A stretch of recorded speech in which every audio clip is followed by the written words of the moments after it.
All right, let's dive into it. In 2026, the FIFA World Cup is getting a massive overhaul. It is on track to be the single biggest sporting event in history. And today, we're going to break down exactly why this tournament is going to be unlike anything we have ever seen before. So let's just start with the biggest change, and it's a number: 48. Yeah, for the first time ever, 48 nations will be competing for football's ultimate prize. That is a huge jump from the 32 we're all used to. And you know what more teams means, right? It means a lot more football. That number, 48, leads directly to this one, a staggering 104 matches, all played across North America. The bottom line is this. The scale of this tournament is completely unprecedented. We're talking more teams, more games, and you better believe, probably more drama than any World Cup in history. To really wrap our heads around the sheer magnitude of this thing, let's actually start where every single player dreams of ending up, the World Cup final. Go ahead and mark your calendars now. The climax of this entire 39-day football festival is going down just outside New York City. On July 19th, 2026, two teams are going to walk out onto that field with a chance to make history. Now look, while the final is the ultimate destination, there is one potential matchup, one that could happen at any stage of the knockout rounds that has fans everywhere just buzzing with anticipation. To really get the intensity here, one source used this fascinating analogy. Think about the passion of an India-Pakistan cricket match, but now imagine that on a global football pitch. For Brazil and Argentina, this is so much more than a game. It's a massive cultural event. This matchup pits two incredible stories against each other. You've got Brazil's explosive new generation trying to reclaim glory for the nation of Pelé.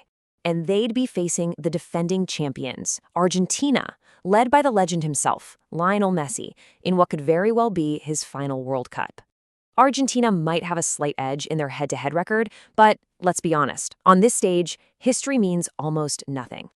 And if you really want to understand the stakes, just think about this. The 2022 final pulled in 1.5 billion viewers. A Brazil-Argentina knockout match, well, that could easily shatter that record. So while that's the potential climax we're all dreaming of, every great World Cup story has a beginning. So let's rewind and take a look at where this historic tournament is going to kick off on day one. The whole thing begins on June 11th in Mexico City, inside the iconic, the legendary Estadio Azteca. And what a story we've got here. It's Mexico versus South Africa, which is a direct repeat of the 2010 opening match. But get this, it's even more incredible. The two coaches actually played against each other in this very stadium way back in the 1986 World Cup. You can't make this stuff up. So, you see, the tournament is just perfectly bookended.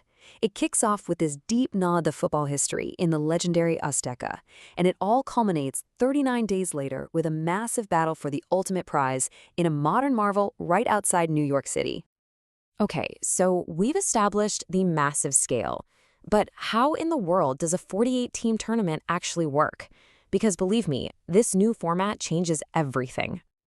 So the path to lifting that trophy, it looks a little different now. We're going from 8 groups to 12. The top 2 from each group, they still go through. But here's the big twist. The 8 best third-place teams also get to move on. This creates a brand new round of 32, adding a whole extra knockout stage. It means more high-stakes games, but it's also a lifeline for teams that might have been sent packing in previous tournaments. And maybe one of the most exciting results of this whole expansion is that it just throws the doors wide open for nations who have never ever had this chance before. This expansion means we could see several nations making their World Cup debut. Can you just imagine the sheer excitement in places like Cape Verde or Jordan or Uzbekistan? It adds completely fresh storylines, new fan bases, and, of course, the real possibility of some incredible underdog runs.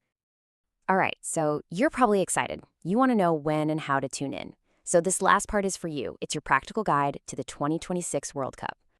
Go ahead and get your calendars out.